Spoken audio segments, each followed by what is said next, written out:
morning, everybody. Happy Thursday. We have an amazing show for everybody today. What do we have, Krystal? Indeed, we do. Lots of interesting stories that are breaking this morning. So Mitch McConnell freezing again. What the hell is going on here? We will show you the video and we will discuss. We've also got a little bit of a PodSave bro freakout over Biden's polling numbers and how the hell he is tied with the man who has been indicted 91 different charges. We'll give you their analysis, we'll give you our analysis, and all of that. Also, some new data from reporter Ken Klippenstein about how the FBI is hoovering up DNA information, what that could mean for you. We've got some new economic numbers that are looking pretty dire, especially for working class Americans, racking up tons of credit card debt in a very difficult position right now. So I'll break those numbers down for you. We've also got CNN going back to the big streaming place, Saagar. They're giving it another whirl, and they also have a new president of the network that they are bringing in from previously from the New York Times. So that is an interesting development as well. And we're excited to have on the show today a big Zoomer debate. Two young TikTokers, one on the right, one on the left, debating, who young people should and could support in 2024. So that should be a fun one as well. I think it'll be enjoyable. Just want to say thanks to everybody who's been signing up and been helping support us. We've got in the latter stages of getting that focus group all together. So it's going to be a big deal for us to be able to have our own polling, our own focus group, and in partnership with a big firm here that is trying to make some headways in the United States. So anyway, the point is that you guys are the ones who enable all of this work.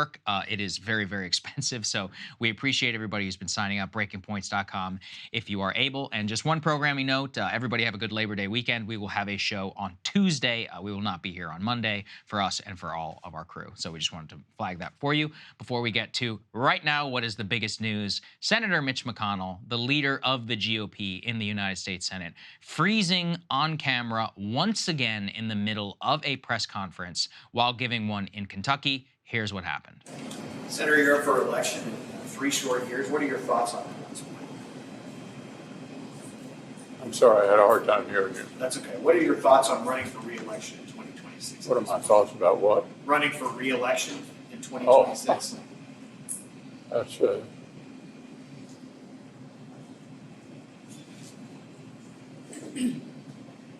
Did you hear the question, Senator? Running for re-election in 2026? All right, I'm sorry, you all. We're going to need a minute. Senator Benny.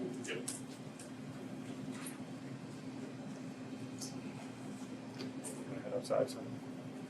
Come with us. Okay. Somebody else have a question? Please speak up. What efforts is Daniel Cameron going to have to make on the campaign trail to win Kentuckians over in November? Senator Daniel Cameron, you have a comment on Daniel Cameron? Well, I think the governor's race is going to be very close. Far and away the best candidate we could have nominated. And the state has become increasingly Republican. In fact, the governor is the only Democrat left in Congress. So I'm optimistic that Daniel will be our next governor of Kentucky. I think we can do one more. Senator, what is your reaction on Trump's latest indictment? Would you support him as a nominee? It's a question about Trump. Yeah, I'm not going to comment about the presidential race, either on the Republican side or the Democrat side. Okay, thank you all. Okay. Thank you. Sorry, thank you. That was the full exchange there that we decided to show everybody, Krystal, because it's very important. I mean, look, it's difficult to watch. There's no question about it. And if he was a private citizen, we would have nothing to say. But he's the leader of the GOP in the entire Senate. Yeah. He's 81 years old. This is the second time in the last 40 days that this has happened. It wasn't that long ago. And I mean, I posted this, and one of the comments that really stuck with me was very simple. Would you trust this person behind the wheel of a car? No, absolutely not. And if that's the case, how can you trust that person with a senior leadership role in passing laws for 340 million citizens? It really is that basic. It's this, it's Dianne Feinstein. You also see something pretty disgraceful there with that aide, trying to pretend everything is fine and just shouting the questions back into his ear. Just obviously she's like, I need to minimize the damage and all this. You also had one of the people who came over, that was his Capitol Police protection officer, who, I mean, for some reason didn't lead him away. It's one of those where I just don't know the level of deference that we're supposed to have at this point. I mean, it seems to me like elder abuse, specifically with a Capitol Police officer. You're charged with his welfare and his well-being. You need to get this man to a doctor immediately. I mean, I just don't know how at a certain point we were supposed to sit here and stomach these incidents again and again and again. And then the level of like hand-holding that these people are getting. And also many of the reporters in the room, how was the very first, Manu Raju, to his credit, at the time that the first thing happened, the very first question, he's like, are you okay? He's like, what the hell just happened to you? Right. Why are they all sitting there and pretending everything is fine? Yeah. Immediately they're like, what is going on? Are you having health problems? Like, are you fit to serve? The thing that really struck me with the aides is, number one, what you're saying, Saagar, of like, you know, the total lack of transparency, their attempt to cover up for the American people, the fact that, like in Dianne Feinstein's office, like that lady there, whoever she is, who no one voted for or elected, is probably really running the show, her and whoever, whatever other aides surround him and try to handle him. But number two, they're not panicked about this at all, which tells you that either they're like the most callous, unfeeling people on the planet, or this happens all the time. All the time. And they know exactly what it is. And they're not concerned because they know this is routine. They know this is just the state of life that he's in right now. Because, my God, if this was someone you cared about even a little, even if you didn't care about them, you'd be like, we're getting you to a doctor. We're getting you to a hospital. You could be having a stroke right now. But both with the previous incident and now with this one, which is coming, what, a month later? On camera, how often is this happening? How often is this just the reality and state of affairs? In terms of conjecture of like what the hell is going on here, we learned last time that he suffered a number of falls. He suffered a concussion. We know that as well. Could be lingering after effects. I did see Sanjay Gupta on CNN was floating could be later stages of Parkinson's disease can cause these kind of freezes as well. If your like medication is wearing off, you could end up in this sort of incident.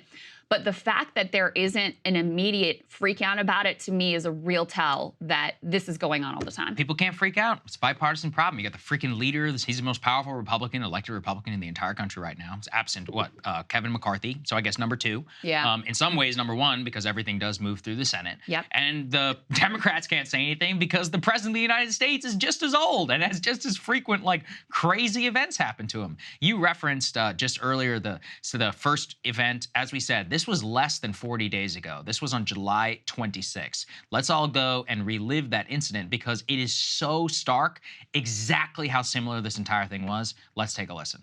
And a string of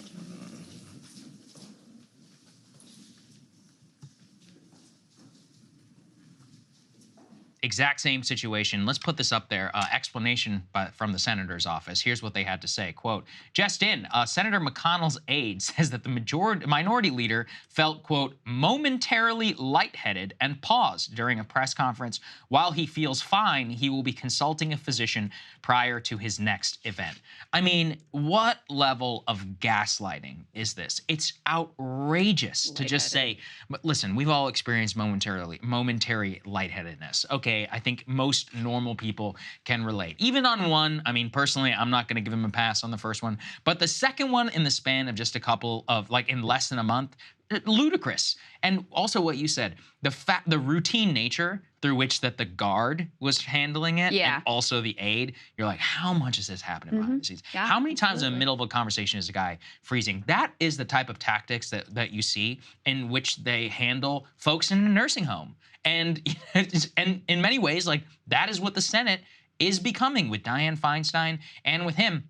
He is almost worse than Feinstein because Feinstein is just your normal senator. This is a person in the position of immense leadership and say over the country. And the even worse part, as you said, is that his aides are very clearly running the show. How much is even going on? And then, bears a very personal question of, like, where are this man's kids? And his wife, if you care about this man, his wife, Elaine Chao, is an elected official. She's got to know more, or was an appointed official, I'm sorry, was somebody who should know more than anyone on the public eye of, like, how this is undermining not only democracy, but also just a terrible legacy look. I mean, at a certain point, like, where do these people where are they? How do they not step in and immediately try to put an end to this? I just don't. I'm so flabbergasted by it. As I said, I would never put this person behind a vehicle. If this person was driving around, I'd be like, you got to pull this man's license immediately. And just the other day, I think I told you this. I'm not sure if I talked about it on the show. I saw a very elderly person almost hit somebody in the middle of a crosswalk and then started crying afterwards because they didn't know what was going on. And I feel really bad for that person. But she almost hit another lady, who was walking with her kid. And it's one of those where it's like, this is a public safety concern at a certain point. And now that's like that situation times 300 million whenever it comes to the adults that he's in charge. I mean, I wouldn't trust him with any basic intellectual task, let alone, being one of the most powerful men in the entire country, if not planet. There's some backstory here that's worth remembering as well, because it raised a lot of questions about his health at the time, which is previously in the state of Kentucky, the governor gets to appoint, if for whatever reason a senator has to step down and retire early before an election, the governor, who right now in Kentucky is a Democrat, gets to appoint their successor. They ushered through new legislation recently through the Kentucky legislature, which would change it so that it's the Republican-held legislature which picks the successor. And there was a lot that was read into that at the time about, this is the Mitch McConnell succession plan. They don't want Democratic Governor Andy Beshear to be able to appoint his successor if he is unable to fulfill his whole term. I think it's worth remembering that. The other thing I'd say, Saagar, is, it would be one thing if this was like a beloved person with the frickin' 80% approval rating in his state that people really want to be there as long as he possibly can be here. That is not the reality. Mitch McConnell, even though Kentucky is, a pretty Republican state at this point, Mitch McConnell has one of the lowest approval ratings of any senator with their own constituents in the entire country. He is not beloved by his constituents. They would love to have a different Republican in that seat. And it's not like there's much risk that you're going to end up, electing a Democrat at the federal level in the state of Kentucky at this point. Yes, at the state level, they'll still vote for a Democratic governor, but the days of them voting for a Democratic senator for now seems pretty far-fetched. So you don't even have to worry about the partisan control situation. So you're just holding on for the sake of holding on. You're holding on for the sake of power when you are in no condition to wield that power effectively. I mean, I lived in Kentucky. I saw Mitch McConnell up close operating there not very long ago when he still seemed really in command, really at the height of his power. The decline seems to have come pretty quickly and pretty steeply, but it's impossible for them to hide at this point.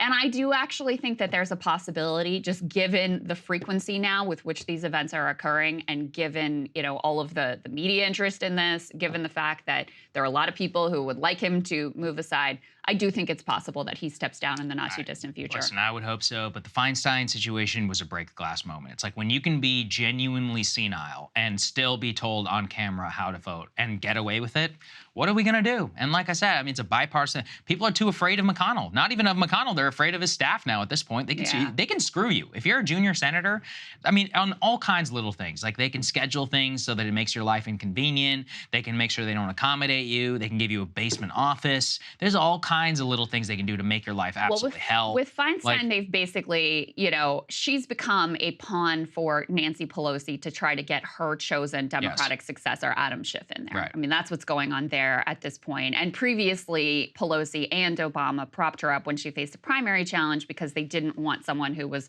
progressive and maybe wasn't going to just, fall in line on literally every single thing that they want her to fall in line on.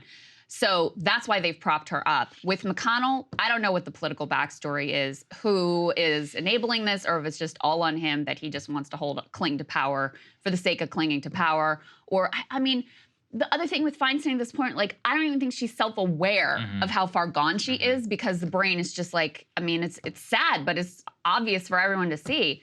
With McConnell, I've got to think there's still quite a bit of awareness of how bad this has gotten and how different he is now from even just a few years ago. Yeah, these people are just complete egomaniacs. It's completely insane. Let's go and put this chart up there just to remind everybody we're currently living in one of the oldest Congresses ever, the 118th Congress, only slightly less old than the 117th Congress, just so everybody is wondering, only because of a few Gen Z entrants, which dropped the overall average. I mean, listen, McConnell is the second oldest Republican in the entire chamber behind Chuck Grassley. Senator Feinstein Feinstein and Grassley are both flirting there around the 90 years old. We have multiple members of the House of Representatives who are pushing 85, multiple over the age of 80. It's a bipartisan issue, as I said. And I did a monologue about this previously, which showed a chart which said that it was actually fascinating. I really do think about it. We've talked about it since, about how after Jim Crow ended, you had a new generation of blood all come in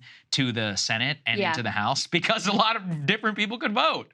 And it's one of those where I'm just trying to think or imagine a situation where if more young people voted, if more people actually got engaged in the political system, we could end this. Like, this is both an irresponsibility on their part, but some of it is on us too, because McConnell just got reelected. He's not uphill 2026. It's up to him to basically ride it out until his brain goes to complete mush. And then, as we found out with Feinstein, even then, as long as you get reelected and the machine bosses push you through, they'll still push your ass around in a wheelchair and subject you onto everybody. Let me draw that out a little bit, because you did that monologue on this, and I thought it was so good, because you got to the point of, this is not just like about these individual egomaniacs clinging to power long past the time when they should have, retired with a lot more grace.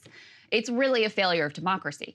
And so it's not an accident that when you have the end of Jim Crow and you have an actual like rebirth and flourishing of democracy, that you get a lot of new lifeblood in there. It's also not an accident that now, when we have so many of our democratic institutions completely corroded and completely rigged too, that you end up with this state of affairs where, not just with McConnell, but we're about to have this election between Trump and Biden, two old men that most of the country don't want to have either one of them in office. How does that happen?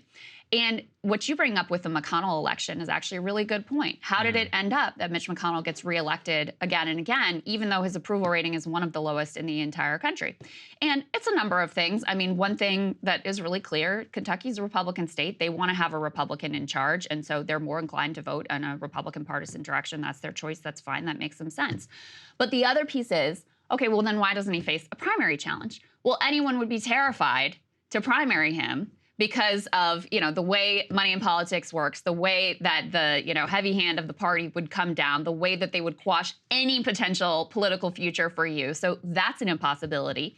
And then even on the Democratic side, why wasn't there, a better challenger in place to even have a shot against him? And it was the same thing on the Democratic side. They put their thumb on the scale for Amy McGrath, who was a, very poor candidate and didn't have a shot whatsoever. And so that's how the fact that these two parties, prop up these candidates that no one likes or wants is part of how you end up with this situation as well. So when you think about money in politics, when you think about the party system and the way that works, when you think of, the partisan tribal divide that also leads to people just voting for whoever has their partisan affiliation alongside them, that's kind of how you end up with this very regretful situation. That's right. And unfortunately, it has another regretful situation, which is that we have just as old of a president, except this one's actually running for re-election. And a funny bout where even the mainstream media can't deny polls showing that 70-some% of the American people think Biden is too old, that 69% of Democrats think Biden is too old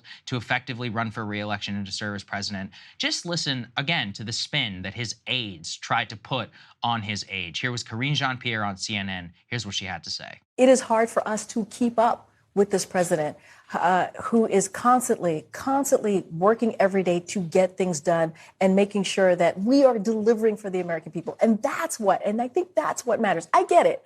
I get what you're asking me, but the record matters too, Jake. The record matters too. It's hard. Where do they get this line from? That it's hard to keep up with an 81-year-old man. Yeah. Where is this coming? I mean, nobody in your right mind believes this. By the way, the last person who everyone said we couldn't keep up with, his name was John F. Kennedy. He was our youngest president ever. And it also turned out that he was taking shots of meth in the back once a week. That's part of the reason why Dr. Feelgood was literally shooting him up full of straight up methamphetamine, which is why, that's where the Kennedy vigor comes from, by the way. Maybe all our presidents need to get on that tree. Yeah, listen, maybe. And so there's two things. A, it's not true. If it is true, it's because he's definitely on the same thing as whatever Kennedy was doing. Some sort of crazy amphetamine, Adderall, or what are these other things? Either is actually quite troubling whenever it comes to the state of the president. But it tells you a lot that that is the best that they can come up with. And Biden, too. I mean, all he's got, he's like, just watch me. just watch me. And it's like, dude, people do watch you. That is why they feel the way that they do about you. It's because we've watched you. Well, and I've said this before, I'll say it again. If you're so vigorous and so on top of it, debate. Yes. Prove to them, go out, do some interviews, do some contentious interviews, go get on a debate stage and prove yourself to the American people, but they don't want to do that. I mean, the part about look at the record, I actually think that's probably the best thing you can say, because he has he does have accomplishments that he can point to in office. He can point to the CHIPS Act. He can point to the Infrastructure Act. He can point to the Inflation Reduction Act. He can point to the PACT Act. There are things that he can point to that he's accomplished. And so you can say, like, listen, whatever his workday is, look at the results. That's what really matters. I think that's probably their best argument. But to gaslight everyone and think we're gonna believe, like, oh, we can't even keep up with him. Please, like, we can see, we're not idiots. We can see what's in front of our faces. And we also have tons of reporting about how, he gets up late and they don't schedule things in the morning, but then also they don't schedule things in the evening. Yeah, we see the vacation schedule, we see the beach schedule, we see all of these things. So don't just straight up lie to. I mean, this is like a Sean Spicer level, like, oh no, actually the crowd was way different than what you think. That's like that level of lie, because we can all see the reality of what he is at this age, at this point. Like you said on the schedule, I would be willing to forgive the 9 a.m., 9:30, 10 a.m. start times if this was a man, like Bill Clinton actually famously stayed up until like 2 or 3 in the morning. He used to talk on the phone, and then he wouldn't start his day until like 9 or so. But you can't have it both, man. You can't be starting your day at 10 and then ending it at 4. It's one of those where, like, there are white-collar workers who are working harder than Joe Biden, apparently, in terms of their hours. And look, all of this would be quite reasonable for an 81-year-old private citizen who has like a side gig retirement thing going on, but it's not whenever you have one of the most demanding jobs in the on all of planet Earth, with stress and then all of our fates riding on his good judgment. So that's why I thought it was important to put these two things together, where we are just being gaslit and lied to by the aides, by the people themselves too. The level of ego that all of them have, and we can't let ourselves off the hook. Like, part of it is on us. Part of it, we're the ones who allow this to happen over and over again. It's not, Trump too would be one of the oldest presidential candidates ever, except save for Biden running against him. I don't know what it is. We have this congenital need recently to just keep electing these people to office. We have no shakeup of the system, and it's not. Look, it's both. It's bidirectional. It's the establishment ossifying, but some of it too is like, if people genuinely wanted the change, I think it would happen. And I don't know why so many of us just sit back and let it. We're left with no choices. I mean, think about like the Democratic primary that doesn't exist right now, right? They just pretend like no one's running against him. They don't host debates. And then, it's the fascists that are at the door, which, by the way, I mean, I am very much of the opinion that Biden is vastly superior to Trump, of my, personal political belief, based on what he's accomplished with regard to the economy, based on him getting out of Afghanistan. And so voters are left feeling like, I got no other option. And that's how you end up in this situation. You play that out in district after district, state after state, level after level across the whole country. And that's how you end up with this situation. Wow, it's sick. It's not right. It is not right. And it is a real sign of national decline. Speaking of our current president trying to get reelected, there's a bit of a freak out happening among the PodSave bros. It's been kind of ongoing. But there's a new memo or Substack post from one of them, Dan Pfeiffer, about the fact that right now, even with all the Trump indictments, even with us all living through 4 years of Trump, and even with him having a freaking 30% approval rating, being hated by like a majority of Americans, they're tied. They're tied. If you look at the polls, Biden, Trump, tied. So he dug into some of the numbers and is like, what the hell is going on here? Let's put this up on the screen, because it was actually very interesting analysis. The headline here in his Substack is called The Message Box: Why the 2024 race is neck and neck right now. Despite 91 felony charges, Trump is within a point of Biden. Here is why. And there were really two primary reasons that he points to. One of them you can see there up on the screen. He says Trump is holding more of his 2020 voters than Biden. Trump is holding on to about 91% of his 2020 voters, according to, he's using the New York Times Siena most recent poll. That's what he dug into here for his numbers. So Trump is holding on to 91% of his votes for 2020. Biden is only holding on to 87% of his votes. Now, that may not seem like a big difference, but when you remember how close that election was, and how it came down to, not that many votes in just a handful of states, that difference can be everything. The second piece that to me is probably even more important for why Trump and Biden are tied right now is because of Biden's incredible decline and deterioration in support among young people. So he, at the beginning, he won young people overwhelmingly in 2020. At the beginning of his presidency, he actually had very high approval rating among young voters. So it's not like they just, have hated Biden from the start. On the contrary, at the beginning, his highest approval ratings by generation were among young voters. That is now completely flipped. Pfeiffer writes, young voters are not yet as on board with Biden 2024 as they were last time around. According to Pew, Biden won voters under 30 by 24 points in 2020, so it was not close. But he's only winning them now by 10, according to that New York Times poll. Now, what he goes on to say is it's not that a bunch of young and youngish people are deciding to support Trump. They are just checking out of the election. 9% of 18 to 29-year-olds say they will not vote if Biden and Trump are the nominees. 16% of 30 to 44-year-olds are either planning to vote for a third-party candidate or not vote at all. Again, it's not that they're, in love with Trump and flocking him in droves. That's not what's happening. They're just disgusted with both of their choices. And so they're saying, I'm either going to sit it out or I'm going to vote third party. And, Cornel West is running for the Green Party nomination. Yep. So they're going to have other options there. Well, here's the thing. When you read, and actually, this is why I thought we really should take some dive into this, is because not only is it significant, but as cringe as the PodSave bros have been, these people did win 2 elections, right? Dan Pfeiffer was a communications director for Obama, and nobody is a bigger critic of Obama than me. I could give it to you all day, but they got the American people to buy what they were selling, sadly for the rest of us, and they were good at politics. So whenever you listen to their indictment, really, of the Biden campaign and why none of them supported him even in the first place, there's a reason.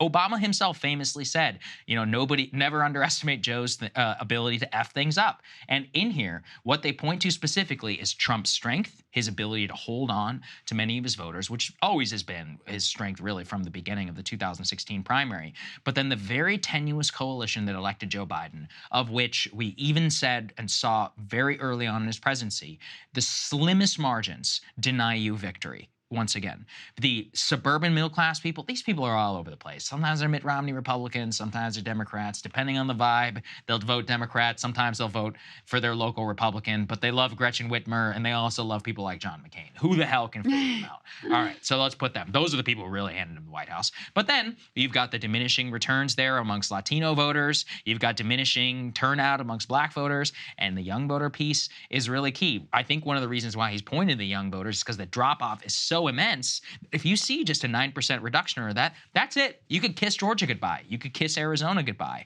Even in Philly, places like Philadelphia, Detroit, in Michigan, Wisconsin, Milwaukee, urban turnout in some of these places, which does rely on people who are disproportionately younger, that makes a major difference. And when we're talking about some 40,000 votes across these 3 states, you just lost yourself the election in 2024 quite easily. So they are not wrong to point at this. And I think that the smarter and the sober ones, people like Harry Enton and people like Pfeiffer, who can at the very least be honest, be like, we're in real trouble right now.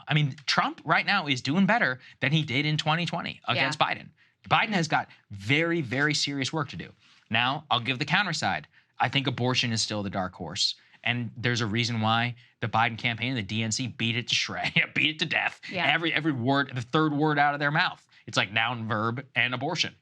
That would be my strategy too. That's all I would talk about. It's very, very possible that there's a silent pro-choice vote out there that would either keep people at home who are pro-choice, who still can't like Biden, or would disproportionately come out, hold their nose, and vote for him. But I honestly think that's the only thing that could save him at this point. Well, if you look at the special elections that have happened this year, and I think it was 538 that crunched these numbers, Democrats have outperformed the expected partisan lean of these districts that have had elections this year by 10 points. Right. And it's basically because of abortion. Yeah, you see it really clear, in Ohio on issue 1, even though it wasn't even directly about abortion, it became tied up in this, pro-choice, pro-life debate. And even in a state like Ohio that is pretty reliably red at this point, overwhelming victory for the pro-choice side and turnout through the freaking roof You know, they had turnout that was like, it was a gubernatorial election for this random ballot initiative at a random time during the year because it is that energizing. And so, yeah, that is what the Democratic Party is banking on. And, you know, given the fact that they aren't really putting forward an affirmative agenda, given the fact that there were accomplishments, I think, at the beginning of the Biden administration, which, by the way, is also why young people were happier with him at the beginning of the administration, you know, that seems to have been put behind. They're not really pushing anything forward right now. They're just banking on, hey, we will make sure that things don't get worse in terms of abortion. We will make sure that things don't get worse in terms of climate. But, you know, I think the economic picture right now is another undertold story of why young voters are not feeling the Biden love. There's a lot of celebration from the White House about the low unemployment rate and, you know, about some of the more positive economic numbers. But people are not feeling it, especially people just coming out of high school or college, trying to get in the workforce, trying to imagine ever being able to own a home. We're going to talk some more about the economic numbers later in the show. They're not feeling it. They're behind where their parents' generation was in terms of like basic benchmarks and life milestones in terms of, you know, getting yourself on a pathway to some sort of middle class stability. There's also a lot of concern about climate.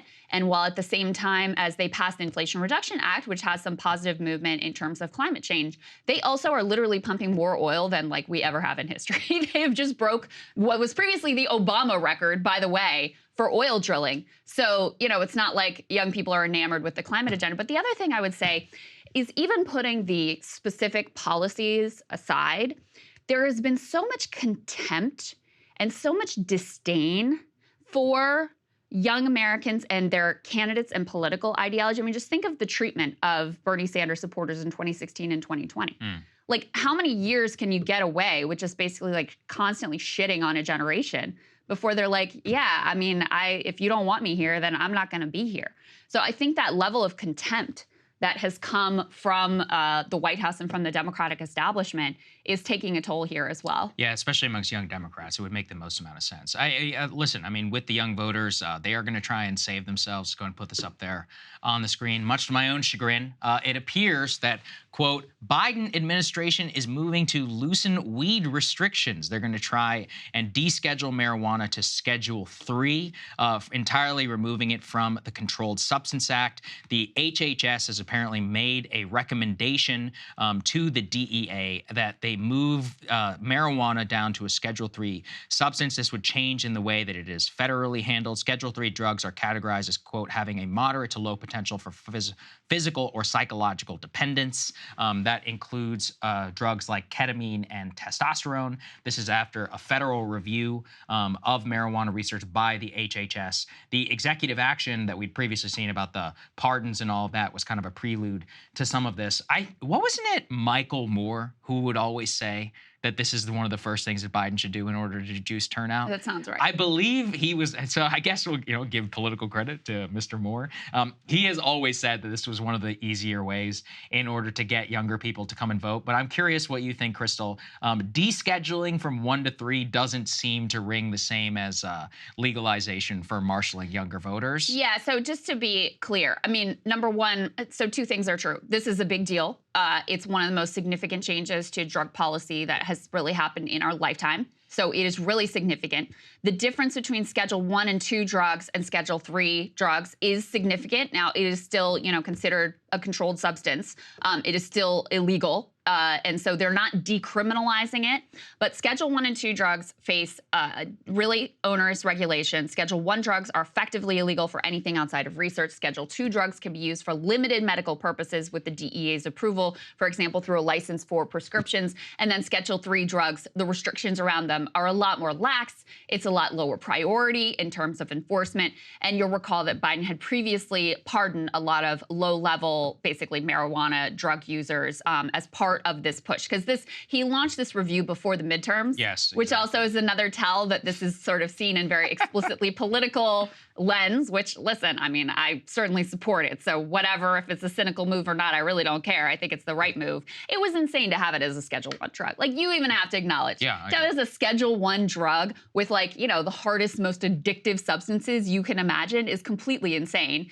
Alcohol and tobacco, which are way more addictive than marijuana, aren't part of the Controlled Substances Act at all. They're not on any of these schedules. Now, if you were just to evaluate them based on their medicinal purposes and based on their addictive qualities, they would probably be Schedule I. But there's specific carve-outs, thanks to, you know, cultural standards and industry lobbying for those two substances. So it was always insane to have marijuana as a Schedule I drug. That was completely crazy. Activists are really happy, obviously, with this move, but it's worth remembering that this is not decriminalization. They quoted one in this Politico piece that said, rescheduling cannabis from 1 to 3 does not end criminalization, it just rebrands it. People will still be subject to criminal penalties for mere possession, regardless of their legal status in a state-level medical program.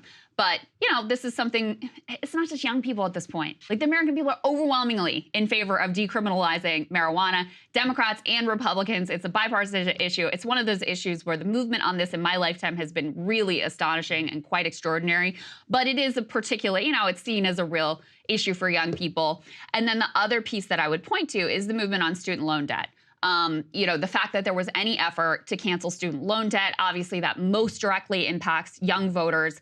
Court struck it down. They're trying to do some workarounds. They're taking it back to the courts. In the meantime, they've got these, what is ending up to be actually very complicated, but student loan debt repayment plans that are based on your income to try to ease the burden and make it easier to get forbearance, et cetera, et cetera. So that's the other very explicitly aimed at young people move. But, you know, does marijuana, even rescheduling marijuana and trying to do something maybe theoretically, possibly in the future on student loan debt relief, I don't think it probably makes up for the fact that you have this economic landscape that continues to be very difficult for this generation. I think that's kind of the key driving factor, if I were to say. And the evidence I would cite for that is the fact that at the beginning of this administration, when more was being done and checks were being cut and people were, you know, benefiting. People felt hopeful. People felt, yeah. There was action that actually materially benefited people, and all of that has been stripped away. And now people are like racking up credit card debt and kind of hopeless about how this is all going to work out. That's really your biggest problem. But, you know, rather than changing the substance of that, which would be very hard, they're doing other things, which again, I support, but it's probably not going to be sufficient. Well, we'll see. It seems the American people are united in ruining concerts and city streets to make it so you can't go anywhere without smelling weed, like here in Washington, D.C. Saagar's got a very get off my lawn I need to move out. I need to just go to some like deep red state where there's no weed, because there's nothing. You can, if you move out to King George County, where I live, you'll be fine. You will never. Oh my God. Why do people need to ruin public parks with weed? I mean, this is a whole other conversation. All right, let's get to. Speaking of young voters, I really enjoyed this. Yeah. So apparently, randomly, both Vivek Ramaswamy and Pete Buttigieg, who some of us have sort of compared them politically as like Vivek being like the Republican Pete for a variety of reasons, apparently they were both at the same hardball college tour event in 2004 and got selected to ask questions when they were, you know, in college or just out of college or whatever. This is why the internet is so beautiful that these clips just emerged. Let's take a listen to young Vivek and young Pete asking their questions here. Reverend Sharpton, hello, I'm Vivek, and I want to ask you, last week on the show we had Senator Kerry, and this week and the week before we had Senator Edwards, and my question for you is, of all the Democratic candidates out there, why should I vote for the one with the least political experience? Well, you shouldn't, because I have the most political experience.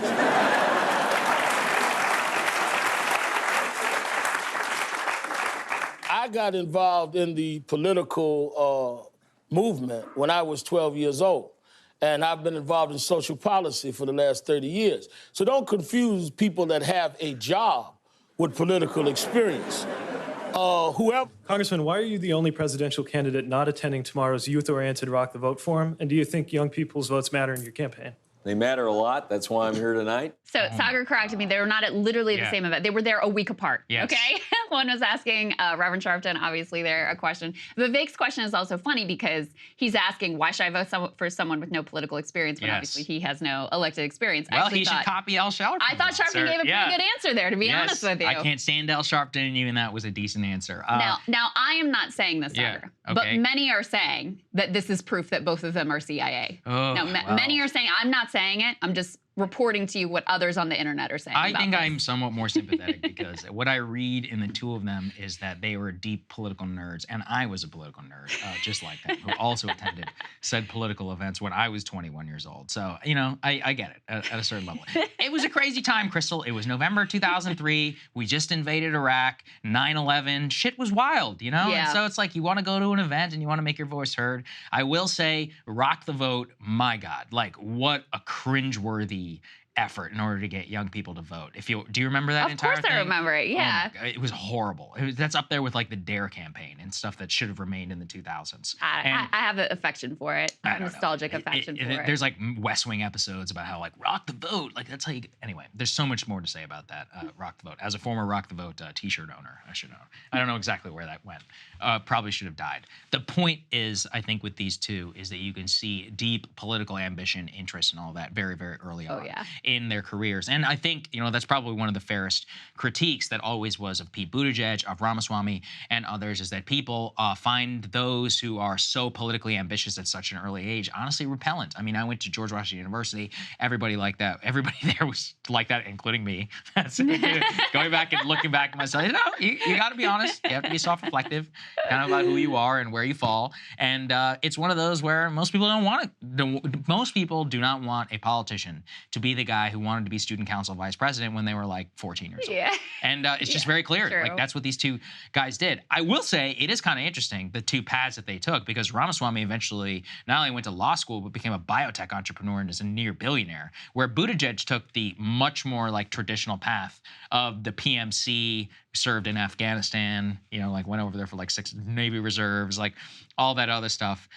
He did much more of a traditional like box check for a Democratic politician, moved back to his small home in a very benevolent move, became the mayor, you know, all of that, where Vivek, it almost seems like took a U-turn. He like went into the business world, made more money, you know, made enough money for the rest of his entire life, many other lifetimes, and then came back to politics, which seemed to be like his although for first Republicans, that would be more of a traditional path. But I don't know if he went down biotech lane because he wanted to be in politics. He probably is just like, I mean, he probably just wanted to make a ton of money, which is fine. Clearly, I mean, clearly both a lot of ambition from an early age. Your point, you know, reminds me of a comment that Steve Bannon actually made, I think, about Marco Rubio a while ago that I thought was very evocative. He's like, you know, Trump is different because he wasn't like Marco Rubio with his hair blow-dried in his briefcase at the RNC when he's 15 years old.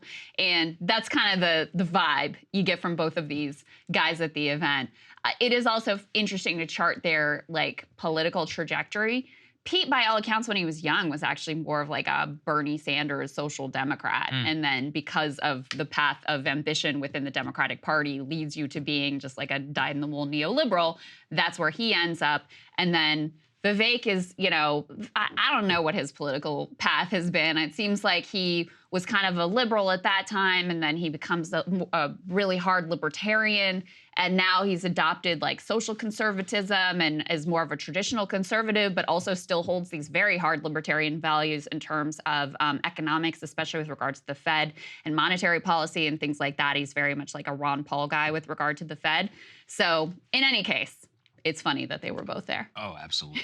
I really don't know what to say other than it's like it's a pretty clear look into how a lot of these people are. And, you know, a lot of politicians are like this. Joe Biden, you know, is one of those guys, always wanted to be president.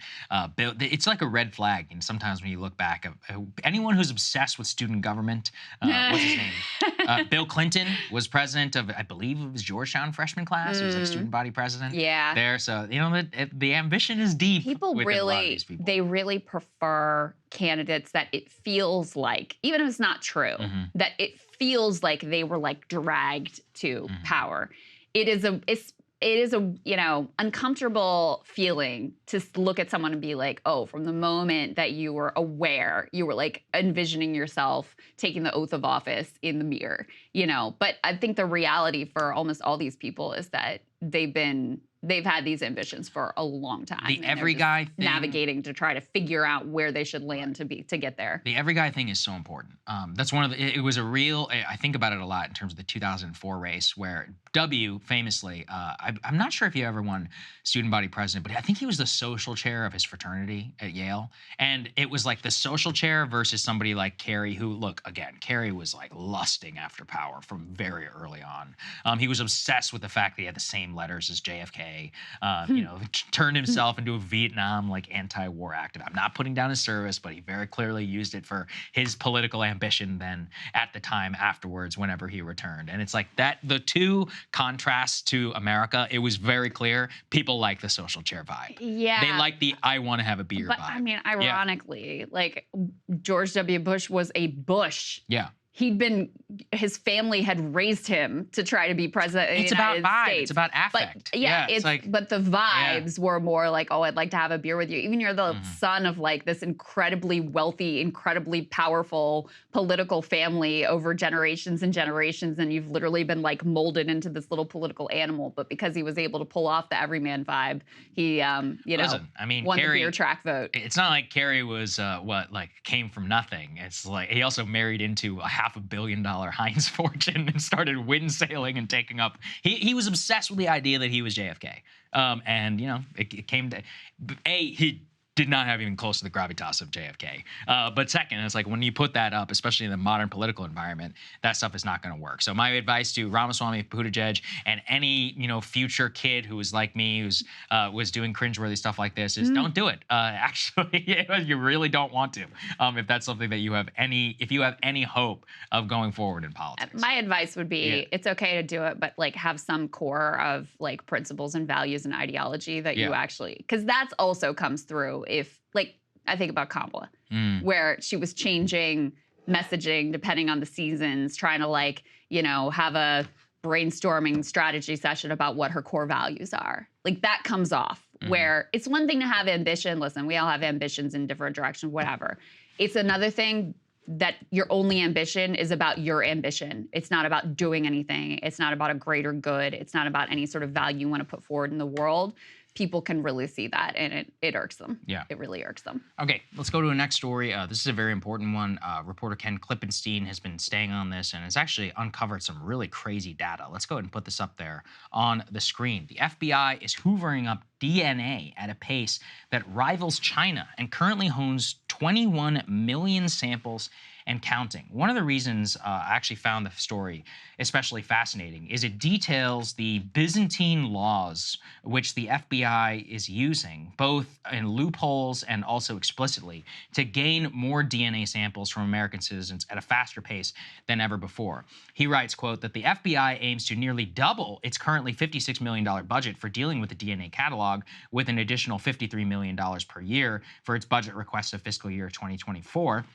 In an April 23 statement to Congress, the FBI revealed that they significantly expanded DNA processing requirements of the FBI and were collecting some 90,000 samples per month. Some of this, Krystal, is based upon federal law, where there is a database of the combined DNA index system that goes across all 50 states, which stipulates that originally, just if you were a violent or a sexual offender, they were going to take a DNA sample for you for reference in the future. That eventually was then lowered down to like the misdemeanor level of crime. It eventually got to the point where if you are now even a person of interest in a crime, even if you've never been convicted in a crime, that you can have your DNA legally obtained. And is now expanding to the point where even in airports and in ports of entry, they are hoovering up DNA samples. And basically through a quasi-legal loophole are expanding this with no recourse, no due process about the invasive privacy nature of any of this,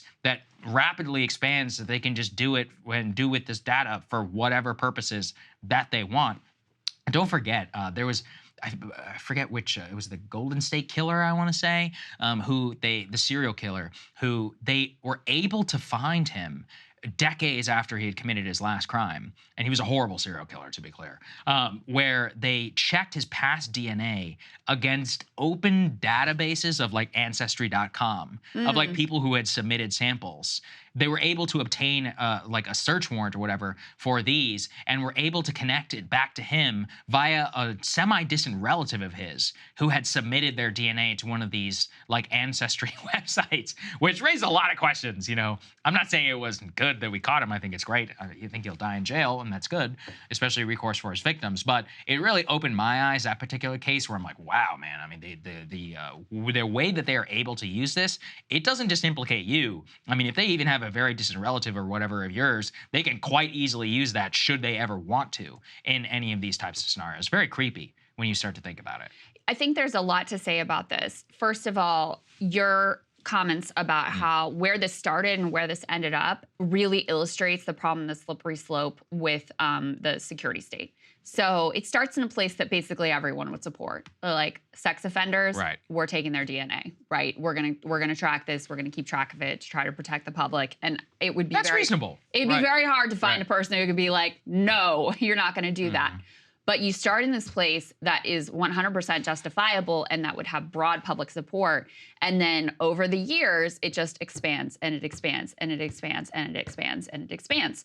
And another thing that comes out of this is part of why their DNA tracking and database has really exploded in recent years. Not all of, but part of why is because under Trump, there was an order to start collecting the DNA information of undocumented immigrants.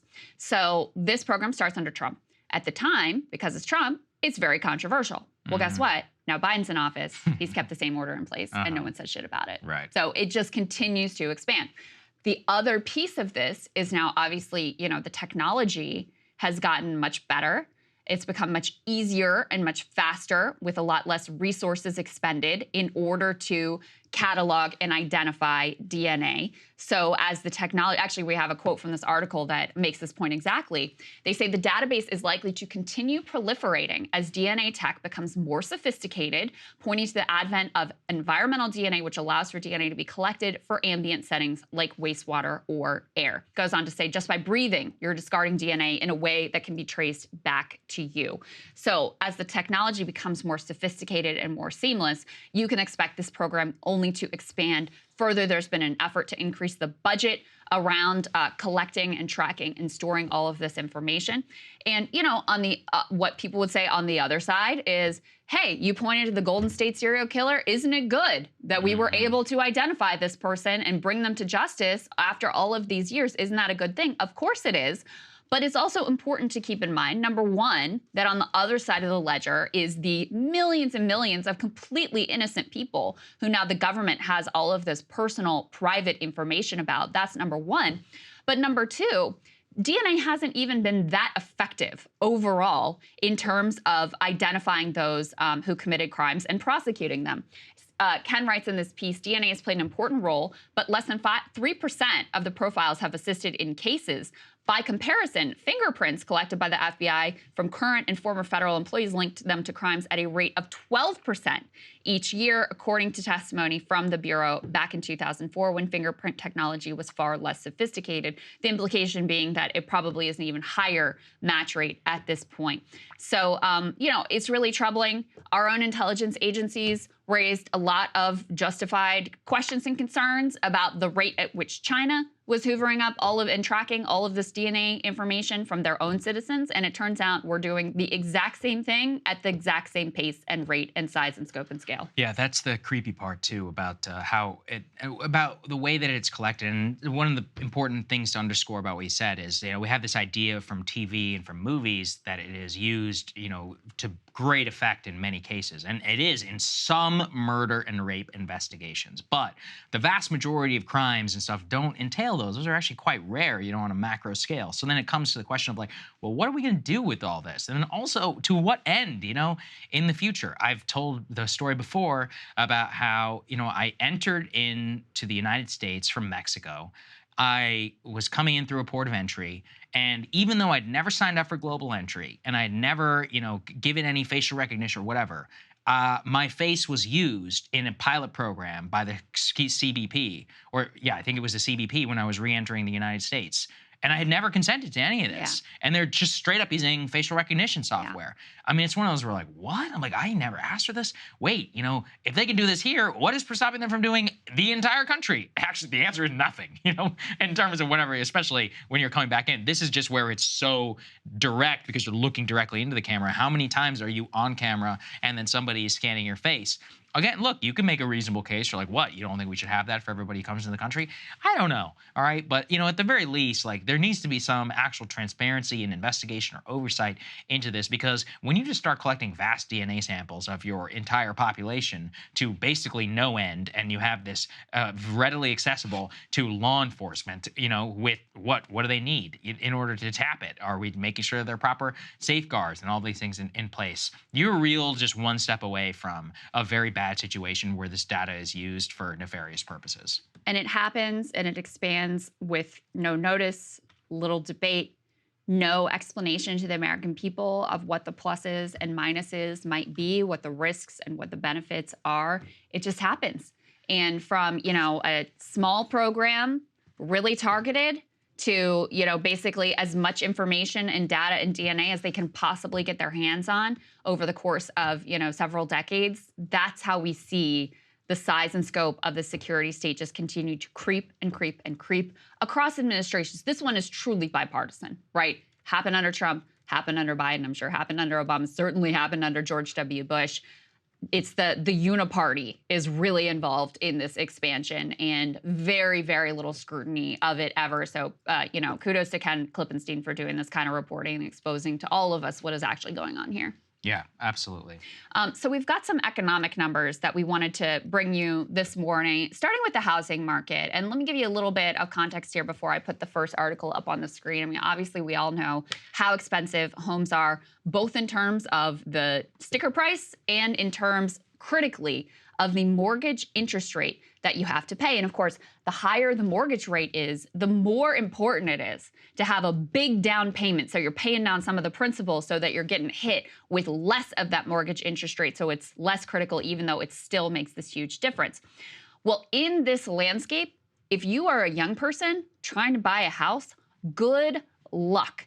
And one of the only ways they're able to pull this off, and put this up on the screen because we've got new numbers now to back this up, for under 30 homeowners, 4 in 10, so 40%, rely on family money to cover their down payment on that property. So basically, if you're under 30 and you want to get a house, you got to have mommy and daddy with cash in the bank ready to pony up your down payment, or you can forget about it. Now, this obviously has huge implications for generational wealth, has huge implications for just like the story we tell ourselves in this country about the American dream, about how anyone can aspire to this level of middle-class prosperity and with the house and the white picket fence and the family, et cetera. I mean, the new story of our economy is if mommy and daddy aren't underwriting it, you can forget about it. Mm-hmm. What really came through from this with the amount of people who are doing this is we talked previously about the wealth transfer and how a great wealth transfer that's happening right now is really from from boomers who are either aging off and are dying, or are already preemptively transferring or helping out their elder millennials have entrance to the homeowner market or asset ownership. And because asset ownership at an earlier point and allowing it to appreciate the course of your life is the single best way in order to attain wealth in this country, the ability then in order to access that tap of wealth is so important. And if the only ability is to have well-off parents, well, you're in a real tough situation if you don't even have that. And you know, the problem is I was even reading more recently about how high interest rates have made it so that people are disproportionately finding it harder in order to get a mortgage. The reason why is that the bank can earn off of straight up deposits 5 or 6% or whatever from the Federal Reserve or from T-bills. So you better be a pretty damn good lender or a damn good borrower if you are actually going to be an attractive asset for them. In that way, then, it's even harder today to actually qualify. Specifically, I was reading for a jumbo mortgage because the competition for your business has just gone way down in the era of a high interest rate environment. On the one hand, that could be a good thing. It means that, people aren't getting access to loans or whatever that they can't pay. But it's really difficult if you're a younger person. Yeah. And you have to prove your ability in order to pay in the future. Or if they knock you down in the price of house, and the only way that you're even able to come to the price where you're living in an urban market or whatever is to have the signature of a parent. What if your parent didn't do that well? What if you're self-made? What if you're a first-generation college graduate? Yeah. Or any of those? It puts you at a very, very significant disadvantage. For your whole for your whole life.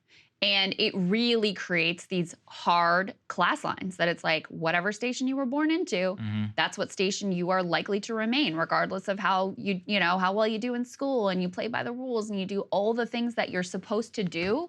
If you don't have mommy and daddy able to stroke you a check for your down payment, it will be very hard for you ever to get on that home ownership ladder, especially if you live in one of these, very expensive metro housing markets. Just to give you a little bit more of the data here, this was from a survey by Redfin, and they found that 23% of homeowners under 30 used a cash gift from family members to cover their down payment. Another 21% used inheritance money. So that's where you add those numbers together, you get 44% who are using either, money from family member or some sort of inheritance to be able to achieve home ownership. And so, it really does kind of cut to the core of what we think about how this country should work and the upward mobility that should be available to people. They've coined this term Nepo homebuyers to refer to young people who are relying on family money in order to get on this property ladder. But increasingly, this is the only way that young people are able to achieve those milestones. And at the same time, there's other numbers that are coming out about how difficult the economic landscape is for a lot of people in spite of some of the headline numbers that look pretty good of low unemployment rate and all of these things. But if you dig into those numbers even an inch, you see how much pain there is out there in the economy. Let's go ahead and put this up on the screen. This is in some ways one of the most critical indicators of how people are actually doing. This from the Washington Post. They say delinquencies rise for credit cards and auto loans, and it could get worse. With interest rates going up, more consumers have missed payments on household debt. Put this next graph up on the screen because you can see really clearly what's going on here. Over the past 2 years, really, you've seen the number of delinquencies for all types of debt, whether it's consumer loans, credit cards, or auto loans. You see those numbers significantly spiking and heading in an upward direction. This tracks very closely, of course, with the end of the pandemic era programs that helped people get through the pandemic, that provided people with a little bit of cash in their bank accounts. And it coincides with a Federal Reserve policy of hiking interest rates that, of course, makes all of that debt so much more expensive and so much more difficult to pay off. Let me just read you a little bit of this article and then we'll get Saagar's reaction. They say more Americans are falling behind on their car loan and credit card payments than at any time in more than a decade. Troubling signal of consumer stress as higher prices and rising borrowing costs are squeezing household budgets. The pain, of course, they say, is most acute for lower income earners who have largely used whatever they managed to save during the pandemic with the help of government stimulus checks and breaks on obligations such as rent and student loans. They've got a quote here from Mark Zandi, who's chief economist at Moody's Analytics. The increase in delinquencies and defaults is symptomatic of the tough decisions these households are having to make right now, whether pay their credit card bills, their rent, or buy groceries. So when you have inflation that has cooled some, but still has goods, especially like critical things that people have to buy, much higher prices than they were prior to the pandemic. You have the end of pandemic era programs, and you have interest rates going up, making all of this debt so much more expensive, you end up with a really dire landscape such as this. Yeah, and you're looking at it, and it's just clear that we're going right back to the days of the post-Great Recession, which was some of the worst days in modern U.S. economic history. I don't think you can really write it off. It was so horrible. It was one of those where we didn't realize how bad it was at the time because we had just gone through the Great Recession, but that is really when people got completely wiped out. And it really is reminiscent of the Great Depression Depression. The worst of the Great Depression was not 1929. It was 5 years in, because at that point, you have the compounding poverty, you have the compounding inability to get housing, compounding inability in order to catch up, and that's when stuff really just starts to break. And that's when a lot of people just gave up. They either exited the workforce, became permanent renters. That's also with zero interest rates, whenever the billionaire class and the corporations really got richer than ever and started especially accelerating financialization. So this is a really bad place to be, to have consumer debt and all of that basically return to 2012 levels, except at that point, there was at least some zero interest rate stuff going on that was juicing the broader economy. Now we don't have either of that. We even have a reduction in overall earnings, and our growth is generally anemic. So, I mean, this just looks, everything just feels very 1970s right now. I was sort of shocked by the average credit card interest rate that they have in here. What is it? It's 20.6%. Yeah, that's not surprising. That's a record high. 20.6%. So it just shows you when you get behind on those credit card bills, or if you're having to rely on credit cards in order just to make ends meet, how quick you can get behind and, you know, basically have no prayer of ever paying that off at 20.6%. I mean, that is really high. And that's just the average. That means a lot of people have rates that are a lot higher than that. They also point to something we covered before, which is that total credit card debt just topped $1 trillion for the first time ever. And I didn't know this statistic, there are 70 million more credit card accounts open now than just back in 2019. I mean, that wasn't that long ago. Americans have opened up 70 million more credit card accounts in that time with these high interest rates. And then the other thing that we're seeing is that, you know, we've had the rise of these buy now, pay later services. If you go on any basically consumer website, they have these options where you can pay for things in installments, et cetera. The importance of those services has also been rising. They say usage surged 40% in the first 2 months of 2023. So it shows you that people are really struggling just to buy things like groceries, other necessities, pay their rent, et cetera.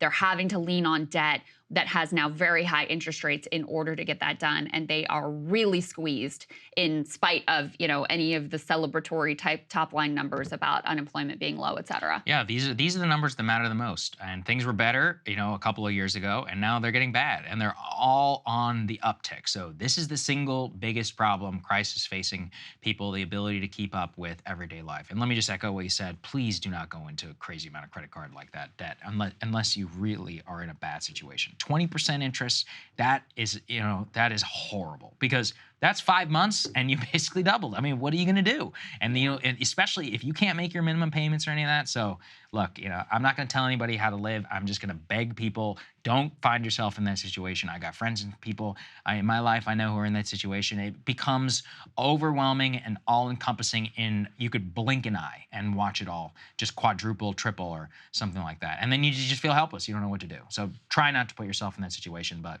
people who are finding themselves in there in order to make general ends meet, I get it. I don't know what else you can do. You know, it's a real failure.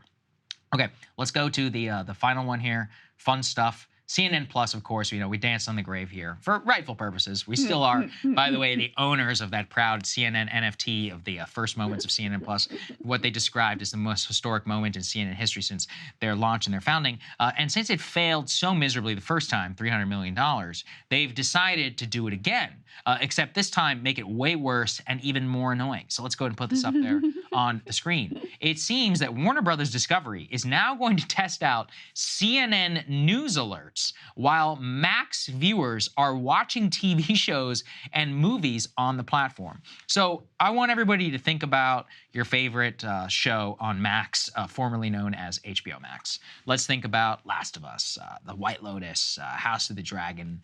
It's Sunday night, or it's Monday, whatever. You just got off work, you want to catch up. You sit down in order to watch your favorite TV show, and you get a notification up there on the screen, and it says, do you want to watch Anderson Cooper right now? Can you imagine? I would freak out, and especially if it became some sort of picture-in-picture situation.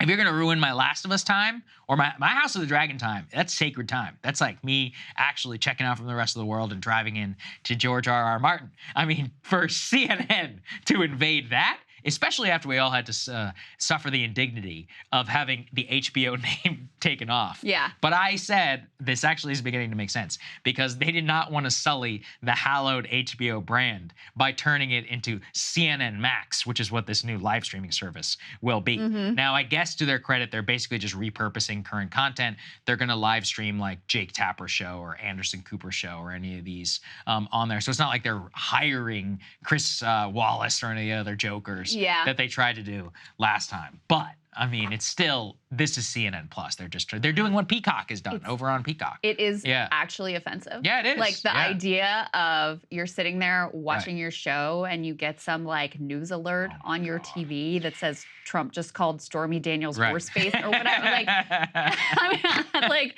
that's gonna make me want to call the cops. Like that is an invasion of my time and space and energy there. It is wrong. It is horrible. I have to think that people are going to be incredibly irritated by it. But, you know, it's just hilarious to me as well because Zucker expected CNN Plus. They launched this with so much fanfare. I mean, you guys can go back and watch our coverage of it and our predictions that it was going to be a total disaster. And of course it was, because what they were putting out into the digital ecosystem was just like a B-team version, B-rate version of the actual CNN channel. Or it was like, you know, it wasn't going to be like Anderson Cooper on parenting and somebody was having a book, Jake Tapper was having a book club, all this kind of stuff. I'm like, no one wants to pay to watch this. This will be a failure.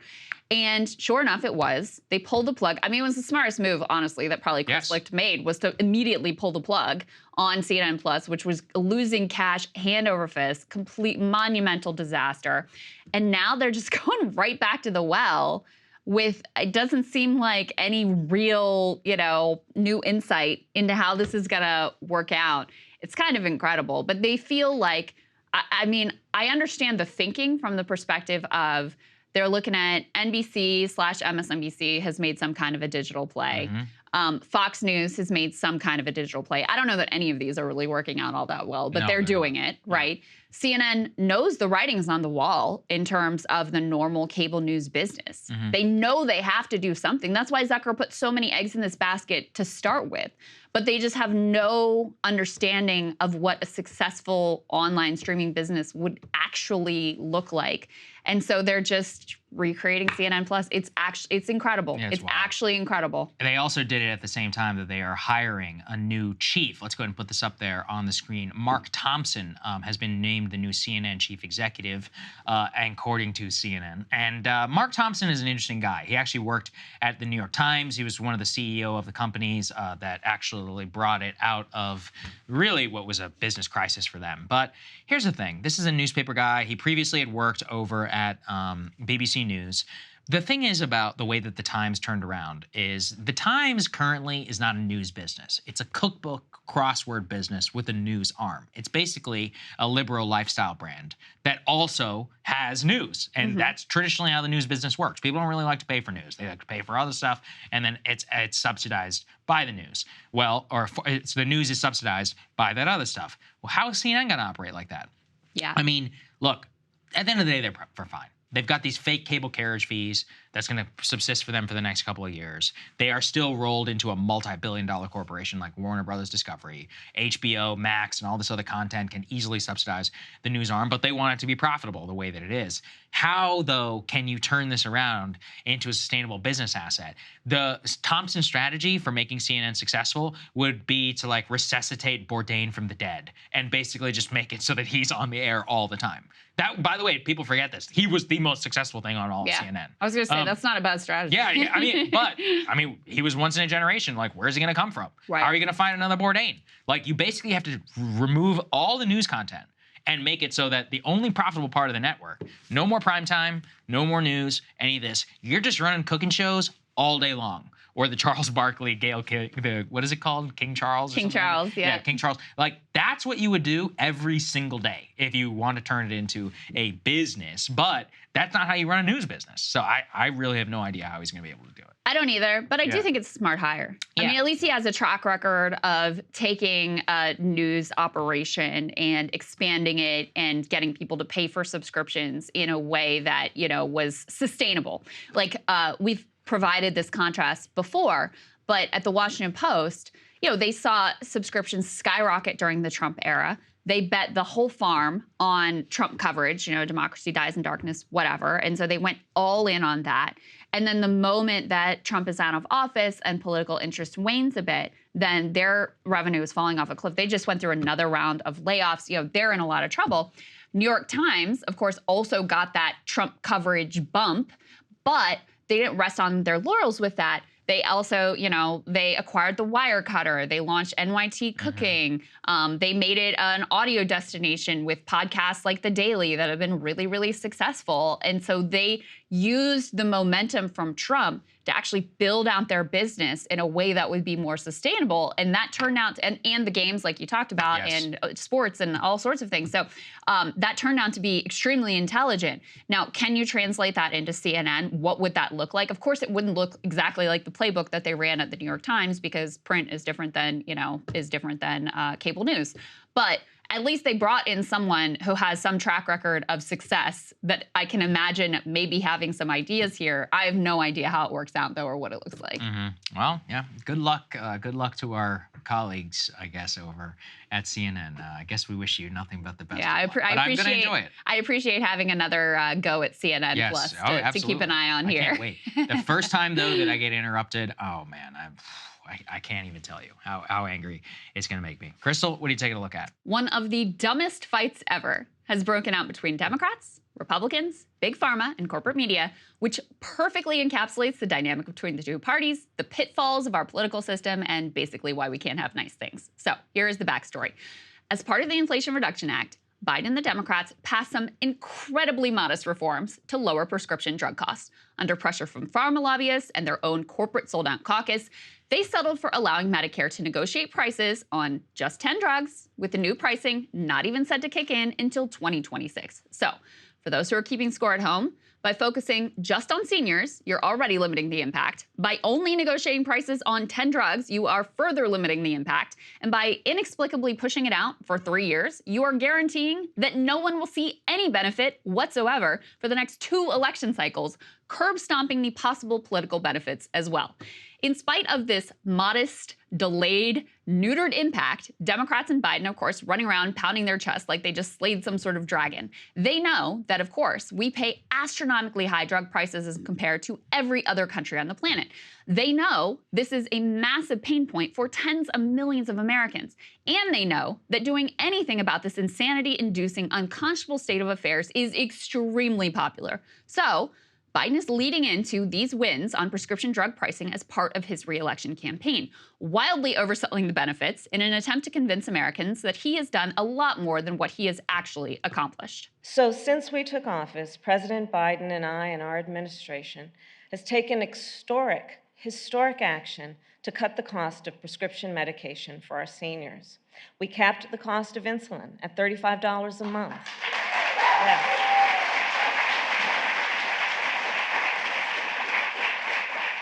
We will cap the total cost of prescription drugs at $2,000 a year.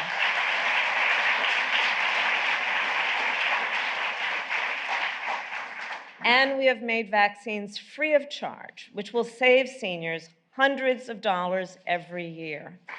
Yes. And we finally allowed Medicare to negotiate the price of medications with big pharma companies to the benefit of 65 million Americans at least. Historic action. I guess it is a low bar when the recent history is just giving away the store to Big Pharma and allowing them to steal from our tax coffers and from our citizens. This is such, though, a pristine example of the Democratic Party under neoliberalism. Engineer some overly complicated, watered-down reform, then pretend like voters should fall to their knees in gratitude for a modest and possibly imperceptible improvement. But still, in fairness, it is at least an improvement. On the other side, if you listen to how the drug companies and the Republican-elected media allies are talking about this, you would think Biden just engineered an entire government takeover of Big Pharma, which, by the way, is what they actually should have done. Pharma, after likely being instrumental in making these reforms so pathetic to start with, howled, threatened to withhold key life-saving drugs, spent tens of millions in negative ads against the reforms, and ran to the courts, crying that the price negotiations were unconstitutional and that every dollar cut into their profit margins was basically theft. As Merck's legal filing pouted, this is not negotiation. It is tantamount to extortion. The Wall Street Journal editorial board, they just weighed in with their own hysterical gaslighting, describing these tiny Biden baby steps as command and control drug price controls. I wish. And claiming that modest price cuts on 10 total drugs coming in 3 years' time would devastate research and development, depriving the public of critical life-saving medications. Now, this complaint might be worth considering if Big Pharma was really in the business of inventing life-saving medications. In reality, every new FDA-approved drug in recent history was initially developed using taxpayer dollars. Pharma spends much more of their time and their money focusing on how they can use patent lawfare to maintain their price gouging monopolies. That's really the business they're in. Now, elected Republicans are joining the fray, carrying water for their pharma donors and using pharma talking points to fearmonger about these very modest proposals, which just passed. Per Politico, congressional Republicans slammed Biden's Tuesday drug price announcement, saying they will impose crippling price controls. Quote, "I hope that our colleagues on both sides of the aisle can come together to mitigate these devastating effects and advance consensus-based, market-driven solutions to access affordability challenges," said Senator Mike Crapo, the top Republican on the Senate Finance Committee. Meanwhile, Trump at least has enough brain cells to realize this is the dumbest attack from Republicans of all time. So he's taking his usual approach of vaguely posturing like he might do something on prescription drug prices when, of course, we all know the real truth. In a video on his website, he said, "We've been ripped off by everybody for so many decades. We are tired of it. Not going to happen." Of course, it did happen under his administration for 4 years with next to no action, and his proposed solution now is just to revive an executive order that has already been killed in the courts. Now, ironically, the massive freakout from Republicans, pharma, and their media allies might actually help to convince the public that the Biden administration must have really done something given all the outcry. Surely they wouldn't protest so much over something so small, right? The lesson I wish Democrats would learn is that since pharma is going to have a next-level meltdown over even the smallest threat to their profit margins, you might as well give them something to really melt down about. But instead, we'll just continue in this cycle. Democrats will make things 3% better, wildly oversell it, expect the public to express their undying gratitude always and forever. Republicans will then march in to declare that this very mild improvement is actually an unconstitutional attack on America, which will destroy the whole country. And meanwhile, the American people will continue to get absolutely screwed with no end in sight. Just another day in our nation's capital. This whole thing has been so absurd to me, Saagar, because the reality is, listen, it's good that they're doing what they're doing, but it's like, it's 10 drugs. It's in 2026. It's just for, like, it's the most minuscule thing. And then the millions in attack ads, the total freak out on Capitol Hill, and the way that both sides are making this so central to 2024 when it's really this little teeny tiny reform is insanity. Yeah, it's also where Trump could display more leadership, because this is actually an issue that he agreed with and tried to get done while ever he was president. And was, you know, the GOP thwarted really at least any sort of legislative effort to try to make it happen. And it's also one of those where I believe that the polling is, I mean, what is it? Oh, it's 80-some percent. 89%. Yeah, of course, 90%. It's a huge win. Right. And for Republicans to be like, no, we want the It's just stupid because it literally just saves us money. It saves us money and it saves the seniors money. The only people who use the drug companies are the only ones who get cut in profit. That's it. There's nobody else. And it is just absurd, the idea that the largest purchaser of the drug doesn't get to negotiate like any other. I mean, insurance companies get to negotiate rebates. Like the very health profiteer complex, they get to negotiate. Why wouldn't the taxpayer get to negotiate? And the It's American consumer is Big Pharma's piggy bank. Yeah. I mean, the numbers of how much more we pay for the very same drug versus every other country in the world is insane. It is completely crazy that we allow the state of affairs to persist, which people understand. That's why it's so popular to do anything on this whatsoever. And so even with these very limited reforms, which again were really curbed and curtailed by Big Pharma lobbying and also the contributions they make to Democrats as well. So it was whittled down to this very modest thing. And even that, they are crying like you are absolutely killing them when it's, you know, It's tiny. It's honestly so tiny. Look, again, it's good. It's better that they did this than the nothing, which was being done before, or the nothing that Republicans would like them to do. But the big like fanfare around it and the freak out on the other side is just wildly out of proportion with what this thing actually is. Absolutely. All right, Saagar, what are we looking at? We often hear a lot from the nations of Eastern Europe about the war in Ukraine. The prime ministers of the Baltic nations, as well as Finland and Sweden, are always salivating to push the U.S. into war with Russia and to beat the war drum harder than anybody else in the NATO alliance. They want to give away the entire U.S. store to Ukraine. But often ignored in the view of the Ukraine conflict is Hungary, which, unlike any of those states, actually shares a land border with Ukraine. And of course, also shares the long history of Soviet and Russian imperialism. The reason Hungary is ignored is because it explicitly has a different view of the Ukraine conflict than every other nation inside of NATO. These views are inconvenient, and thus, you never hear about them. And no matter what you think about Hungary, the nation, you still cannot be arrogant enough to dismiss the view, then, of a NATO member, a former victim of Russian imperialism, and a literal border state to the war in Ukraine. Tucker Carlson sat down recently with Viktor Orban, he's the leader of Hungary, for his view of the Ukraine conflict, and some parts of this are vital for everyone to hear in America. Let's take a listen to the first part. The view is that Ukraine is winning this war. It doesn't sound like that's true. No, it's a lie. It's not just a misunderstanding. It's a lie. It's impossible. Everybody who's in politics and understand the logic, the figures, the data, no way. Why is it impossible? Because that way, the poor Ukrainians die every day. Yes. Hundreds and thousands, you know. So my heart is with them. So it's tragedy. It's tragedy for Ukraine. But they will run out earlier from the soldiers, number of soldiers, than the Russians. What finally will count is boots on the ground. And the Russians are far stronger, far numerous, more numerous. There's more than of them. Ukrainians. Many more. So this strategy, what we are just supporting, is a bad engineering of the strategy. Okay, stark words there to start us off. The narrative that Ukraine is winning is a lie, according to Orban.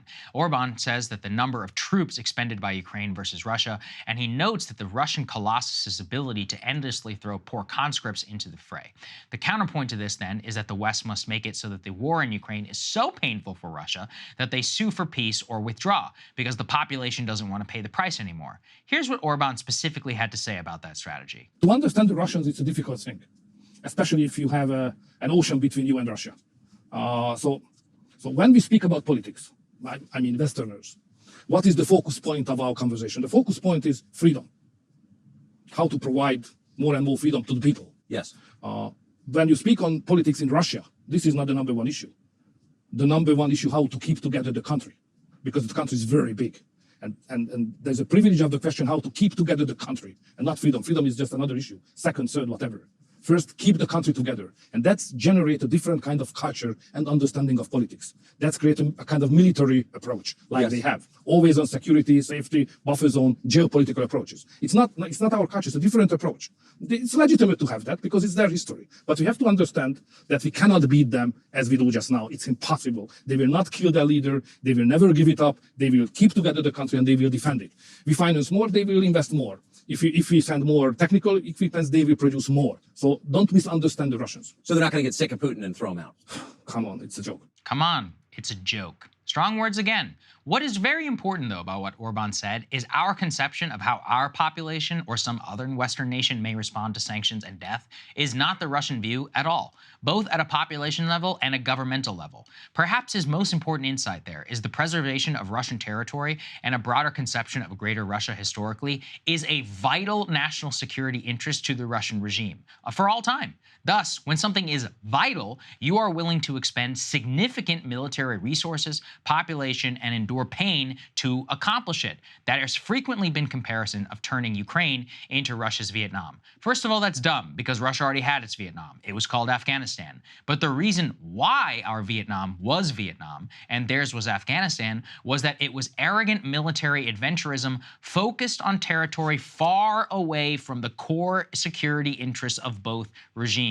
The populations of the US and the USSR saw clearly that the immense cost of said wars in far-flung war-torn places was not worth any notional benefit of continuing. With Ukraine, it is a very different story. First of all, the West has basically given the Russians no option right now but capitulation. And second, it is literally next door for them. It's not far away. It is considered a core part of their sphere, in their minds. And fighting and escalating there has a different cost-benefit analysis for the Russian people and the Russian regime. So what do?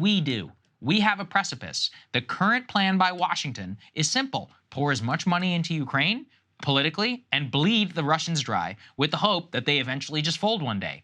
All of this is done with the Biden edict of nothing about Ukraine without Ukraine. Here, too, Orban popped the thought bubble of those in Washington, D.C., making it clear the power behind this conflict is not Kyiv. It is right here in Washington. Take a listen. First, you should admit, probably publicly acknowledging, that the key is in your hand.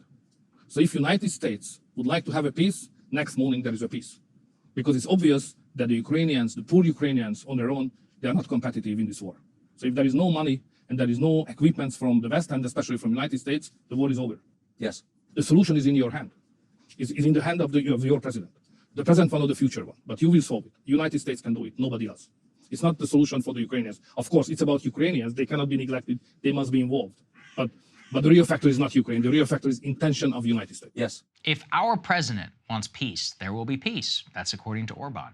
This, too, is obvious looking at a basic chart of weapons and material going to Ukraine.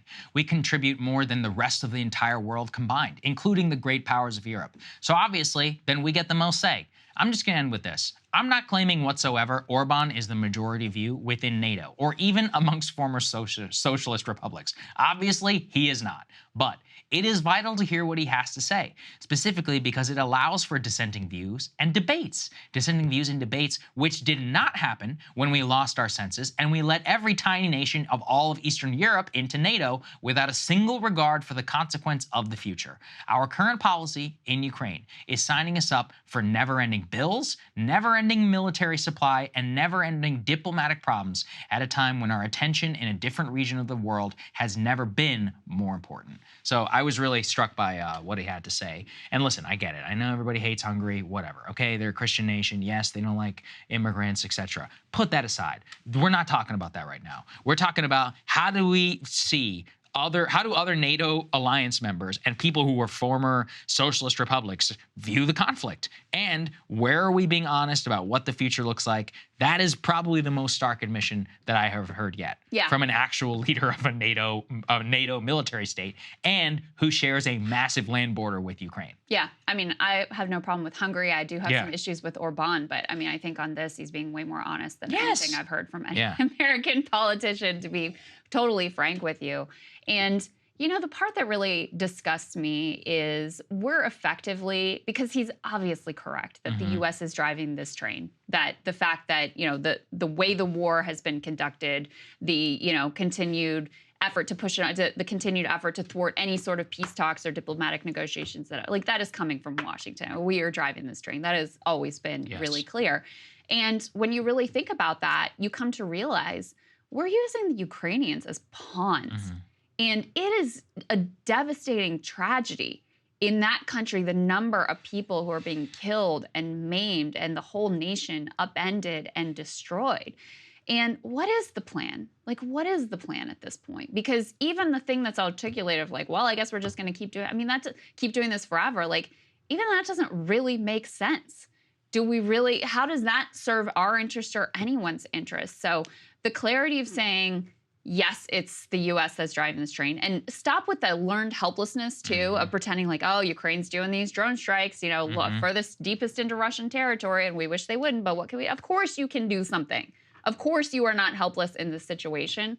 So to hear someone, even someone that I'm not a fan of, laying out there what feels to me like some real unvarnished truths, I think is very worthwhile to listen to. Yeah, I mean, and that's what really just comes across is where he's like, look, this is on you. He's like, you guys are the ones who do it. I also really enjoyed, there's some different moments where he goes at U.S. arrogance. He's like, oh, you guys fought the Cold War and you think you know something about Russia. He's like, why don't you ask people like us who were actually ruled by the Russians? He's like, we understand them. He was arrested actually for protesting against the Soviet regime. This isn't somebody who is pro-Russian or whatever in any aspect of the world. He's just different different in terms of his view of how they should conduct themselves in the alliance. So anyway. But you know, the other thing with that is he was explaining like, oh, you have to understand how the Russians think, but I don't think the way that they view this is so different from how we, like the sanctions, for example. You know, we had this idea that, oh, the sanctions will make life hard and they'll fold and whatever. You know, first of all, our own experience of trying to use sanctions, it has never worked out that way. But, you know, even with the Ukrainian expectation that attacks on Russian soil would also weaken their resolve, I mean, historically, it's had the exact opposite impact. If that happened to us, it would have the exact opposite impact. So I don't know that the Russian people, they've been propagandized and they're invested in this, what is, you know, legal, insane imperial project of Putin that I don't support whatsoever. But I'm not sure that the way that they view things is so different from how an American would view things if you put them in the same situation, the same context. That I don't disagree at all. Okay, we got a great debate for everybody. The TikTok kids versus each other. Let's get to it. Obviously, young voters are going to be really key in 2024, so we thought we would convene a big Zoomer TikTok panel. We're very excited to have us joining this morning. We've got Harry Sisson. He is a very enthusiastic and outspoken Biden supporter. And we also have Link Lauren, who is a conservative, a little bit Vivek curious, but I think still keeping his options open in terms of the GOP primary. Fair to say, Link? Well, whoa. I'm an independent. Okay. I'm an independent, common sense moderate. Okay, So. all right. Well, we'll see about that as we get into the conversation. I'm anti-Biden. I'm anti-Biden for sure. Well, that's good. Right. All right. Okay, well, we can get into all of that. Gentlemen, we're really glad to have both of you. Thank you for taking the time. Thank you for having us. Yeah. Of course. So I wanted to start, and Harry, I'll start with you, but I'll give you the same question to Link. You know, voters of your generation are basically not really feeling either party so much, and we've got some approval ratings of the leaders of the two parties we can put up on the screen here. So let's start with Joe Biden. I think he sits in this particular survey at 37%, and then Donald Trump, very similar, 37%. And Joe Biden sits at about the same percentage point, right in the 30s, 37%. So overwhelmingly unfavorable opinion of both of these two individuals among young voters. So Harry, from your perspective as a Biden supporter, what are your peers getting wrong? I'm not necessarily sure it's what my peers are getting wrong. I think it possibly might be what the administration is doing wrong when it comes to messaging. Okay. I think that the Biden administration has done so much for young people, you know, whether it's on climate change or historic investments in infrastructure or even education investments. There's a lot there that young people should be excited about. I mean, the largest investment in fighting climate change ever is something that we can all be really happy about, really excited about. But I think that on the occasion, the administration does a poor job of kind of pitching these things to young people, which is sort of understandable given the era we're in right now with social media and technology. I don't think anybody has really perfected how we get the message through social media, like in terms of politics. I think a lot of people on social media have, but not necessarily politics. So I think once we get that message out more, once we start saying, hey, look at all these amazing things that the Biden administration has done for young people, especially as we get close to the election, more money is involved in politics. The opinions, at least on favorability, will start to shift. Okay. So go ahead, Link. I love when the Biden administration says it's the messaging. They're like, people don't know how well we're doing for them. They just don't know how good they have it. It's almost like this cultural gaslighting. Like they think if they keep repeating Bidenomics, Bidenomics, Bidenomics over and over and over, young people are just going to have more money in their bank account. So it's not really translating. And I don't know if it's the messaging because young people are just stressed financially. That's what I read every week in thousands of comments and messages. So Link, let me just Link to follow up on that. Do you feel like the Republicans have offered an agenda that's resonating with young people or that you would expect would resonate with young people? I do have some numbers I can put up on the screen for this as well. For sure, let's see. Go ahead and put the third graphic up on the screen. This was some polling of how young people feel on a variety of issues. This is 18 to 29-year-olds. Over time, we've seen them getting increasingly progressive on a variety of issues. Here you've got on stricter gun laws, wanting action on climate change, on same-sex relationships, on food and shelter being a basic right. So do you feel, I know you've got a critique of Biden here, and frankly, it's one that, I partially share, but do you think that the Republicans are offering something that could really fill that void? Well, what I see from young people is they're much more beholden to policy than they are to political parties. So young people, they don't really care as much about Republican or Democrat. They want to vote for someone who's a transformational leader and who's actually going to help them. And I think young people really want someone who's closer to their age. To be honest, I'm not ageist. If Biden was some spry whippersnapper, I'd say go ahead, run for a second term. But the guy's pretty much incoherent, works 2 hours a day, and is stumbling and falling down. So most people do not want him to seek re-election. So, Harry, you've been pretty vociferous. I can see you laughing there about Biden's age, but I think it's a legitimate concern. 70-something% of the American people agree. 69% of Democrats, actually the vast majority of the people in your age group specifically, I guess kind of mine as well, also think that Biden is far too old to run for president. So whenever you're engaging, with your audience, people who are young, how do you try and convince them? What's the response here to the critique? Yeah, I mean, look, I don't think that talking about his age is wrong. I don't think that it's an unfair critique. And I understand why, some people might be concerned about his age, right? I get it. But I think that when we're talking about age, policy and accomplishments matter more. And the fact of the matter is this president has been one of the most accomplished and, in my view, one of the best presidents in modern history. And I'm happy to explain why. Just hold on, Link. Hold on. We'll come to you. Don't worry about it. Yeah. The American Rescue Plan, the Bipartisan Infrastructure Deal, the Bipartisan Safer Communities Act, the PACT Act, the CHIPS Act, rejoining the WHO, the Inflation Reduction Act. I mean, the list goes on, right? I think that when you're looking at this president, look at the policy, look at the productivity of this administration, as opposed to, let's just talk about his age, which, as I said, a fair concern, but in my view, what we get done is more important than the age of the candidate. Okay, and then Link, what Krystal asked you about policy and all of that. I mean, look, you went to NYU, both of you gentlemen, actually. It's kind of interesting in order to think about two different trajectories, crossing paths, I guess, in the night. Whenever we talk here about younger Republicans or even independent, non-Democratic voters, do you actually see a more policy concern? Because mostly from what I can tell, and from peers as well, a lot of it is around cultural concern. There's nothing wrong with that, but I do think that is a major animating factor. I'm curious how you square your answer with kind of that observation that we've generally seen as dissonance to what the overall cultural left is doing. Well, I definitely think the mainstream media is profiting heavy off of these culture war issues. And I knew Harry was going to have his DNC talking points. He was going to list the CHIPS Act, the Inflation Reduction Act. It's good stuff. It's good stuff. No. I totally good for you. But I've been traveling across this country the past year, and when you go talk to maybe a rural voter in Iowa in a small town who owns a small business, they're not feeling the effects of those things. So in a New York, Manhattan liberal elite bubble, you can list all of those accomplishments. But when you go out into the real world, people just aren't feeling it. They want someone new. They want someone different. So I'm not taking away that he's got these things passed and the debt ceiling and all of that, but people still want someone new. And I'll also point this out. If he has all of these accomplishments, why is he still neck and neck with Trump in the polls? Wouldn't there be a massive margin? Why is it always 1 point here, 1 point here, half a point here? Wouldn't he just be winning by a landslide if they say Trump's a criminal and Trump's been indicted 1,000 times and Biden's so great? Clearly, it's not sticking. Yeah, except, when we look at polls at this time in different elections, they were never right? Like Rudy Giuliani was leading at this point.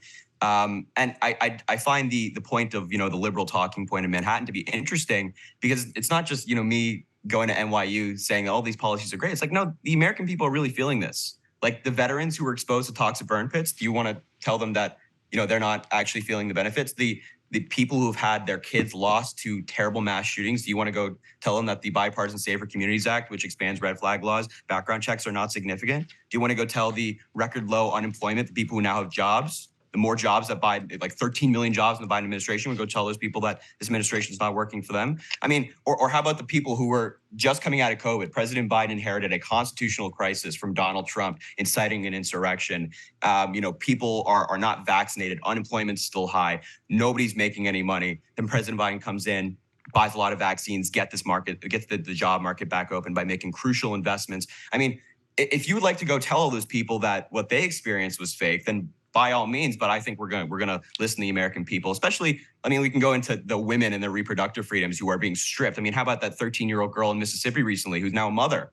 Do you want to go tell her that the Republican policy is working, what this administration is fighting for when it comes to reproductive freedom is not real?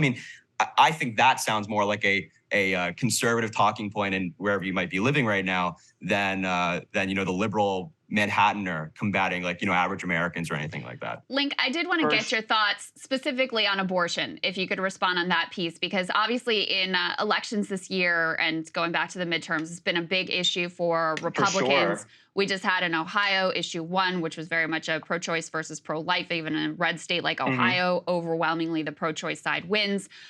So how do you think Republicans should be talking about that issue, and how much do you think that that matters in terms of young people? Well, I would say a ton of Republicans are pro-life, so they're totally fine with everything. But I'd like to point out, I'm a gay guy. I don't have kids. I don't even date women. So me opining on abortion, probably not the best person to talk to about this topic. You're still allowed to have an opinion. For sure. Yeah. You're still allowed to have an opinion, Link.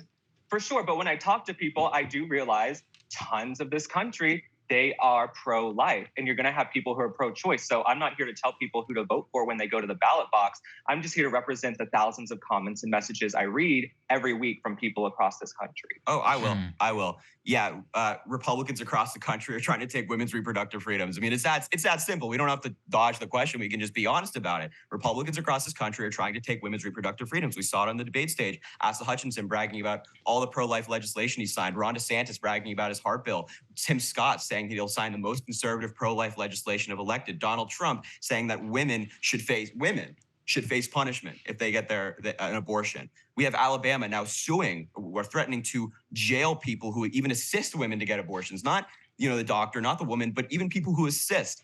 This is one of the biggest crises of our times, where you have Republicans directly infringing on the rights of women across this country. And it's disgusting. So when you're looking at 2024, you're thinking, man, how do we get back to a time where women can actually choose what they want to do with their body?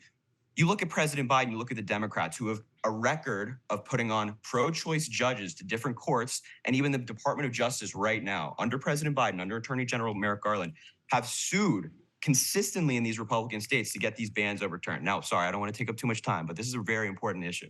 Thanks. Well, Harry, how come Democrats didn't codify Roe versus Wade when they could have? And how come, even moving forward into this election, because I'm on the same page as you are, I'm pro-choice. Sure. I would like to see Roe versus Wade at the very least be codified and put back into place.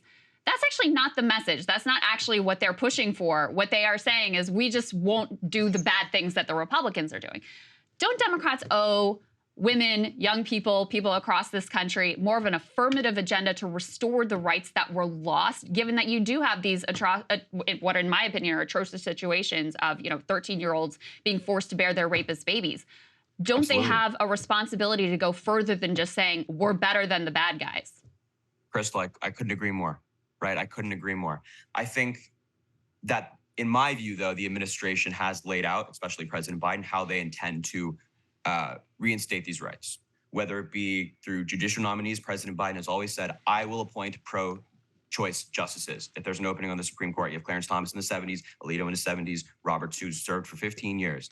President Biden has always said that. However, also President Biden said that he endorses removing the filibuster for codifying Roe v. Wade. Now, if we can get the Democratic senators that we need in the next election and retake the House, we'll do it. I'm so confident that it will get done. Now, as to why it hasn't happened previously, under President Obama, he had some super majorities, but a lot of those senators were from a lot more conservative states. The national sentiment on abortion wasn't the same. So do I blame those Southern, or maybe not Southern Democrats, but those Democrats who were in those more conservative states for not using their power then and codifying it? Absolutely.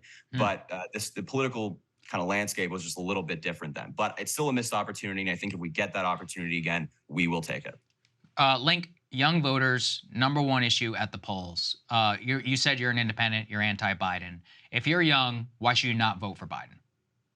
Well, I'm not here to tell anybody who to vote for. I think people should make their own decision. Yeah. Honestly, the biggest issue for me with Biden is the censorship on social media. I mean, going back to court to try and overturn the lower court's ruling to censor social media content and steer the narrative, that's just never going to sit well with me. I think his calamitous trip to Maui last week really solidified it for me. I mean, you go to Maui and give a speech about almost losing your Corvette in a small kitchen fire and making glib jokes and comments when people have lost everything. They've been torched to the ground. They can't find their families. They can't find their kids. he's cracking jokes. Then he hops on a plane to go back to his $18 million mansion in Lake Tahoe and take Pilates classes and walk around a parking lot with a smoothie. I want a transformational new leader in this country to sit in the Oval Office and really enact change. People need to see strength and see a real leader, and Joe Biden isn't giving me that. It's not giving young people that. But Link, it's not just about what you're against. It's also got to be what you're for. Very likely the Republican nominee is going to be Donald Trump. You know, Trump also censored on social media. You can see that. You can see that. You can go and read the Twitter files, and you'll see his administration doing a lot of the same stuff that the Biden administration was doing. In fact, the Hunter Biden laptop thing happened while Trump was still president, so let's keep that in mind. That's number one.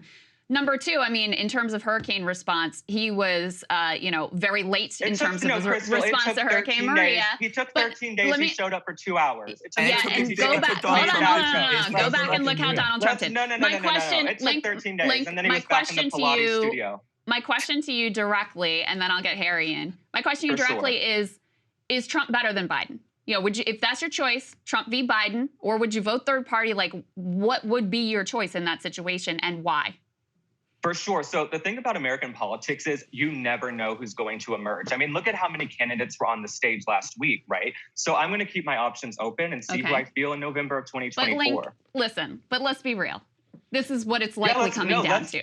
I'm probably the most real person. Let's get real, Krystal. Trump is like 50% ahead of everybody else. You know, Nikki Haley gained like 3 points after this debate. It's not enough to overcome. But if you guys have a nail in the coffin, but Krystal, if you have a nail in the coffin with the trial, then isn't it sealed up? I'm just trying to figure out, where do you actually stand? Like, do you actually think Trump is better than Biden? If that's your choice, are you a Trump guy, or are you on the fence? Are you looking at a third-party candidate? We also never said anything about nails in the coffin. Yeah, just to be clear. Yeah, no, we've never said that. Definitely. So anyway, where do you stand if that's your choice? Where do you stand if that's your choice? Honestly, traveling, getting to know these candidates, I really like some other candidates, and I'm looking to see who's going to emerge in November of 2024. Okay. Go ahead, Harry. That is. I'd also like to point out. That's what we call a non-answer. You can let him finish. 1 second. Hold on. We'll get to you. Hold on. Go ahead, Link. Go ahead, Link. I'm an independent new media journalist. So I report on culture war stories. I follow politics very closely. It's not my place to tell people how to vote or exactly who I'm going to vote for. Harry, obviously, he made the decision to totally endorse Joe Biden. And if they were paying for my flights and hotels, maybe I'd do the same thing too. I wish my flights and hotels were paid for. Please put me in contact with who's doing that. But it's okay. I would love for it to be paid for. But listen. I come from a place of journalism. I gave you your time. You're an influencer for Biden. So that's the difference here. Harry, go ahead and respond. Harry, you can go ahead and respond. Go ahead. Sorry, guys. I apologize. You're fine. Go ahead. Yeah. Krystal Saagar. So what we just heard from my counterpart on the right is what we call a non-answer. You asked him a question, are you going to support Trump? He couldn't bring himself to support the 4-time indicted, disgraced former president who's now a proven sexual abuser or rapist. Do journalists have to Link, let him finish. Or rapists as deemed in courts in New York, right? Couldn't give you a determination there. But just to respond to what he said earlier, I mean, I think it's just when you ask him, like, why would he support Trump over Biden, right? Why is he voting for Trump? He then cited President Biden going to Maui as one of his big reasons. And he's like, he took 13 days, but he wasn't clamoring. I don't think he's brought up the fact that Donald Trump took 15 days to go to Puerto Rico after Hurricane Maria, which killed thousands, right? There's no criticism there. He's like, Biden took 13 days. And the reason that Biden took 13 days is because Maui was on fire. Like, it's unsafe for the president and the Secret Service to travel there, along with the federal response going on. And the governor there was like, within 6 hours, the president met our needs. On the 10th, President Biden signed an emergency. Wasn't Tulsi Gabbard there on the ground the next day? On the 10th, President Biden signed an emergency declaration. So, look, you can clamor in with Tulsi Gabbard, this or that, or President Biden, but the people who are actually in Hawaii are saying, President Biden met all our needs within hours. Like, he's been great. The federal response has been fantastic. I don't know, because I've seen people in Maui. It's a bit more complicated. Yeah, go ahead. I've seen people in Maui on their local news station saying, screw Joe Biden. They put up a sign over their businesses saying, we're sorry you lost your Corvette in the fire. I don't know if the people in Maui are so happy, but God bless. All right, I'm just saying. Can I say one thing real quick? Yeah, go ahead. Yeah. Yes. This comparison between me and Harry, I feel it's a false comparison. Harry is an influencer who's decided to totally endorse Joe Biden, which is his prerogative, right? I'm a new media journalist. My medium happens to be TikTok, right? It's not my place to opine or tell people who to vote for. I'm not owned by a political party. I'm not owned by a media conglomerate. I cover the news. I look at a lot of information and I give you my take. That's it. Okay. So let's sure. close. Let's close by forcing each of you to sort of steelman the other one's position. So, Link, what, in your opinion, is the best thing that Joe Biden has done, and potentially the best reason for young people who are considering voting for him to vote for him? Honestly, I can't think of one reason to vote for Joe Biden. I would say if you're pro-choice, you're definitely going to lean toward Biden, and I think that's up to a woman to make that decision. But for me personally, I'm not going to list all the accomplishments. We just heard Harry list 50 different things. So there's nothing, not one thing. He gave abortion. Not one thing that you think that he did that was like, all right, that was okay. The thing is also, you guys, like I said, I'm not telling people to vote for Trump or Biden. I'm keeping options open. I really want a transformational younger leader. I mean, look what happened with Mitch McConnell yesterday. Look at Dianne Feinstein. Look at Joe Biden. Is it crazy to say, hey, can we have someone maybe in their 60s or 50s, someone who really speaks to us and understands the 21st century issues we have with cybersecurity and so many other things? Also, I don't really want a president pushing us deeper, deeper, deeper into conflict with Ukraine, Russia, et cetera, just to be honest. And we didn't even touch on that. Okay, yes, Harry, what about for you? What do you think is the biggest mistake or disappointment of the Biden administration? Oh, wow. The biggest mistake or disappointment? The cocaine in the White House. The granddaughter in Arkansas. Let him respond, Link. The border. No, the border. No, not at all. Well, I'm from Texas, so I'm just saying. Oh, you're from Texas? Yeah, so I'm saying open borders, not really my thing. I'd like to see a stronger border. Anyway, listen, I'll try to answer the question, but if you were I'd say no cartel. All right, Link, let him answer the question. Let him answer the question. You had your chance. Go ahead, Harry. If he wasn't answering, I'm answering. If you were honest, Harry, you got to give us an answer. All right. Of course. If he was honest and not disingenuous, he wouldn't be talking about an open border. But in terms of failure of the Biden administration, one failure, I think that the Build Back Better, we had something great there, and it not being passed was unfortunate. And I wish that the child tax credit would have been longer. And I understand that politics got in the way, and maybe it wasn't possible with Manchin and Sinema, but I wouldn't necessarily call it a failure, but something I wish it would have happened under his term. Child tax credit. Okay, gentlemen, each of you. This was a lot of fun, but Link, tell people where they can find you. And then Harry, you can find me at It's Link Lauren on TikTok and Twitter. And I also want to say thank you guys for having me. And also for Harry, I really do wish you the best. I went to NYU also, and I do like your content. I like seeing young people involved in politics for sure. And as a big brother, I just want to say, I'm so excited to see you travel across the country and meet more voters in different areas and hear their needs and their concerns, because I do think your content will become more nuanced and you'll have more empathy for other people for sure. But I love that was a little condescending. Go ahead, Harry. No, listen. I won't throw the low blow. I won't throw the low blow. Listen. No, I'm seriously not a low blow. I'm wishing they have a show to do. They have a show to do. We can't talk. They have a show to do. All right. Anyway, sorry guys. You can find me on every platform. Harry J. Sisson, likewise, Krystal. Appreciate you guys so much. Thank you. There you go. Thanks, guys. Go Bobcats, right? Is that the right one? And is it the violet? Harry, is it the violet or the Bobcat? I don't know. But I don't know. All right. Whatever. All right, gentlemen. That was fun. I really enjoyed that. For people who are just listening, you got to watch that, man. That was there was a lot of emotive reaction. You have to watch it. That was must-see content. Thank you very much to our producer Griffin. It was his idea in order to get this done, and he wrangled all the scheduling for that. So we appreciate everybody who watches the show and who helps us out here. BreakingPoints.com. Everyone have a fantastic Labor Day weekend. Everybody check out. Have a great time. We will be back here on Tuesday, and we'll see you then.